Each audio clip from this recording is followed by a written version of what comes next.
రాజేశ్వర్ రెడ్డి నేను పక్కా original Congress party వాదినై ఉండి ఈ పార్టీ ఏ విధంగా మాటిచ్చిందో ఆ మాట ప్రకారంలా సరే కొంచెం అటు ఇటు అయినా కానీ కూడా రైతులు కూడా ఇప్పటిదాకా ఏమనలేరు.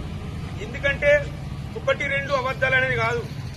ఈ ఇయర్ అవుతుంది డిసెంబర్ 9 తారీఖు నాడు అన్నారు. ఆ 9 అయింది మళ్ళీ డిసెంబర్కి వచ్చినట్టు ఈ ఓటర్లల్లా మాలాంటి వాళ్ళని మా కాంగ్రెస్ పార్టీ కార్యకర్తల్ని కొట్టంది తక్కువ అవుతుంది.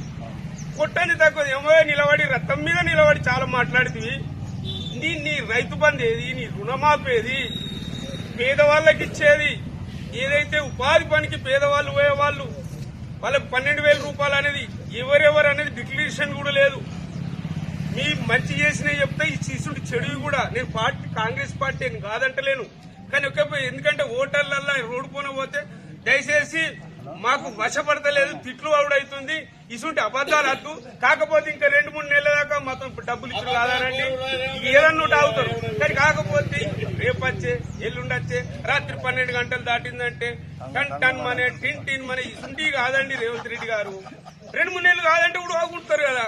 ఏదైతే 18,042 కోట్లు రుణమాఫీ ఇచ్చినవో ఒక్కసారి 2,727 కోట్లు ఇచ్చినవో ఇంకా రానటువంటిది 50 లక్షల మంది ఇంకా 10,000 కోట్లు కూడా దాని మీదే రైతులు అంత కష్టపడుతున్నారు. దాని మీద కూడా వేచిస్తున్నారు. ఇవాళ వచ్చిన వాళ్ళకు 2 సార్లు వచ్చిన వాళ్ళకి ఎందుకు వచ్చిందని మేము అడుగుతలేరు. రానోళ్ళ పరిస్థితి ఎందుకు చూస్తలేరు? గైడెన్స్ మీద కింది బాగోళ్ళు కూడా ఇస్తలేరా? మరి మీరు చూస్తలేరా? మీడియా మిత్రులు కూడా ఎన్ని కవర్లు చేస్తున్నారు, ఎంత చూస్తున్నారు మీకు అన్ని తెలిసి కూడా ఇటువంటి అబద్దాలు అనేది దయచేసి అద్దు. ఇంకా ఏదున్నా కానీ రేవంత్ రెడ్డి గారి దగ్గరికి కూడా మంత్రులు కానివ్వండి, ఎమ్మెల్యేలు కానివ్వండి, ఎమ్మెల్సీలు కానివ్వండి కొంచెం రేవంత్ రెడ్డి దృష్టికి తీసుకుపోయి దయచేసి తక్షణమే ఇంకా కాదంటే 500-600 ఎకరాలు కాదు 1000 ఎకరాలు హైదరాబాద్ అమ్మేదాకా పూరత్తు. కానీ రైతుల పక్షాన మాత్రం అమ్ముతావా, అప్పు ఎత్తావా, ఎట్లా ఎత్తావు కానీ కొంచెం రైతుల పక్షాన మాత్రం దయచేసి వచ్చేటట్టు చూడవలసిగా మనం చేస్తున్నాం. జై తెలంగాణ.